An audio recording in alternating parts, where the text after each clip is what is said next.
We're going to close in a dark area, which is anti-Semitism in the U.S. I'm of the left, and before October 7th, and still, my main focus is on the Nazis, the far right, exposing these evil people like Nick Fuentes, the Groypers, which is a rising threat.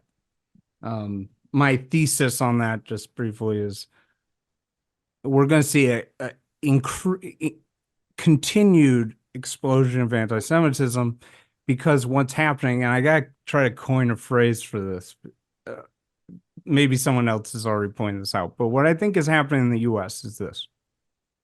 As America grows more diverse, the American far right is sort of, it's still racist, but it's de-emphasizing that race element. And it's using anti-Semitism as its new glue, its solidifying factor. So there was some like sort of Nazi Groyper accounts exposed recently. It was a young Indian American. Nick Fuentes' father is, I don't know if he's Latino, but he's brown. He's like half Latino or maybe Latino. And I've always explained the Fuentes Groyper movement as, he's racist, but he wants it to be okay to have a few brown faces in the pogrom so his dad can come. And what I'm pointing out is I'm seeing that this new far right and this new diverse America, though they're going to have a few Arabs and Latinos and maybe even a few black. There are actually a few black Groypers, a few. Uh, and it's all fine as long as everybody, in the club hates the Jews and likes Hitler. And it's becoming the solidifying factor. So that's one thing. And I've talked about that before, and we both know those people are totally evil. For sure. After October 7th, I was wrong. I sort of dismissed this talk of campus and left-wing anti-Semitism because, and I still believe this, it's not even in the same league as the type of Nazism you see on the right. Like it's bad, but it's different. It's like a different species of anti-Semitism. But I think I overly dismissed it. And there was one recent story that was just shocking. I don't know if you saw this, Columbia University Law School Student Senate, they get to vote to approve new clubs. They approved 9 new clubs. They only rejected one club. Do you know what it was? Let me guess. Something to do with Jews. It was a club dedicated to fighting anti-Semitism. Rejected in an anonymous vote, and the vote was pretty overwhelming too. Rejected. Nope. And they rejected it because they said it had the IHRA definition of Definition. anti, and they were worried about free speech and stuff. But there is there is something going on the left. The vile Abby Martin. I was just monitoring her, and she's openly saying that the Jews are fantasizing anti-Semitism, that they want to play white victimization. She's like calling Holocaust museums Zionist propaganda. There's so many levels of it. It's like the Holocaust industry, the fact that there's Holocaust museums in every city. Where are the native genocide museums? Where is that acknowledgement? It's the hyperbolic, disproportionate nature of projection of anti-Semitism. I mean, when you look at, anti-Semitism, all these anti-Semitic attacks have risen 1,000%. It seems so crazy, and it's parroted unquestioningly by corporate media.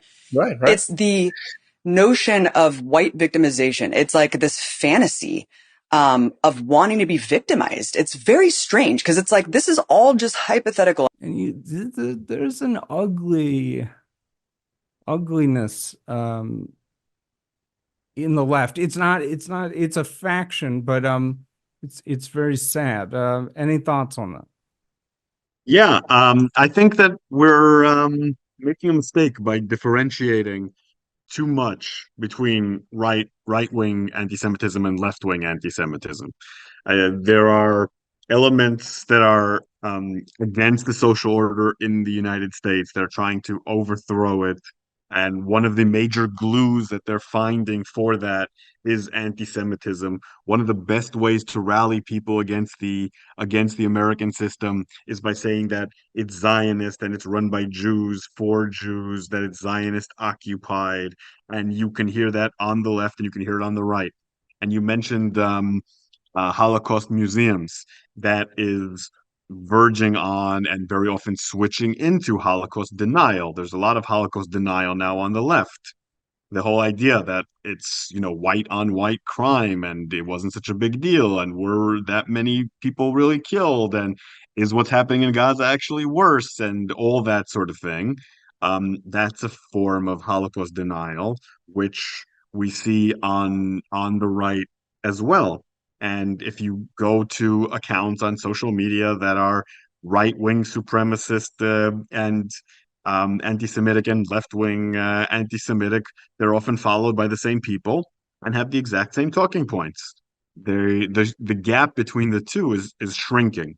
What certain actors have done is they've taken advantage of malignant hatred of Jews that's always been part of left-wing and right-wing spaces, and they've united it under the same talking points. So I think the similarities are chilling, and I don't. It doesn't really matter which one's more dangerous at one specific moment or less, because they're intertwined.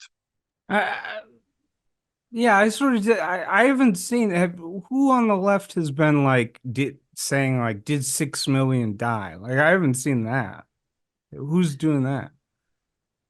You have a lot of these sorts of accounts like Defund Israel and Oh, stop. Khaleesi, whatever, and yeah, they're doing all that. These are big Oh, accounts on the left. Like, Khaleesi. Oh, she's vile. yeah, She's just what almost Islamist sort of person. I don't really see her on Syrian the left. girl. I Yeah, she's so not a left. She's not on the left. well. I mean, is she? Isn't she? She supports Syria and Russia, and is anti-Semitic. These are, classic tanky Yeah, but positions that she has. Um, but it kind of proves my point. There's the boundaries between them are not wide. yeah, Yeah, there's no, a no, lot of Islamists out there and pro-Hamas accounts on the left that deny the Holocaust. no. I have them in my mentions all the Yeah, time. you're right. There is this horseshoe thing in it's really such a disgrace. Max Blumenthal and Yeah, Aaron Mate are now buddying up with Jackson Hinkle, who's friends with the Nazi Nick Fuentes. I yeah, really because what's the difference between them? What are they all saying that's that different? Very, very little. You might right. argue like Jews do about, do we hate this person more, that person more, but at the end the agenda is the same. Jews run America, Jews run Israel, Jews have too much power. It's the same thing. Yeah, and Jimmy Dore was having on Jake Shields, who's just an open anti-Semite. Yep. Yeah, no, that's the thing. But what do you make of my thesis about the anti-Semitism's role in this more diverse America in the far right? I think you're right. I think you're right. We see people like Vivek Ramaswamy, for example, or what was the name of the head of the Proud Boys? He was also Latino. It was what's God. There's a lot of Yeah, that, he's Puerto Rican, but yeah, yeah. and Latinos are now voting for Trump. Last poll I saw was 53% of Latinos are going to vote for Trump. So yeah, I think you're right. Because America is more diverse, if you build your coalition of hatred just on white people, that limits your reach. Um, but what you can always unite people around is hatred of Jews.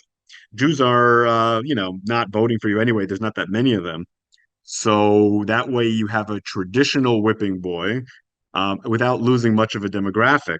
Exactly. So it makes perfect sense what you're saying. You know more about it than I do, but I've definitely noticed that the white supremacists are not as white as they used to be. Exactly. And I don't think American Jews understand. I think there's a deep naivety that like, oh, well, yeah, we're always going to be safe here. And they should take a hard look at and it's horrible to see what's happening in England. They should listen to their Jews in England right now and how insecure many of them feel right now. Or France, or what happened Or there. France. Yeah, just watch the videos of the guy walking with a yarmulke in Paris, and it's just disgusting, the abuse. And American Jews need to stop just assuming like, everybody's learned from the Holocaust and we're safe here.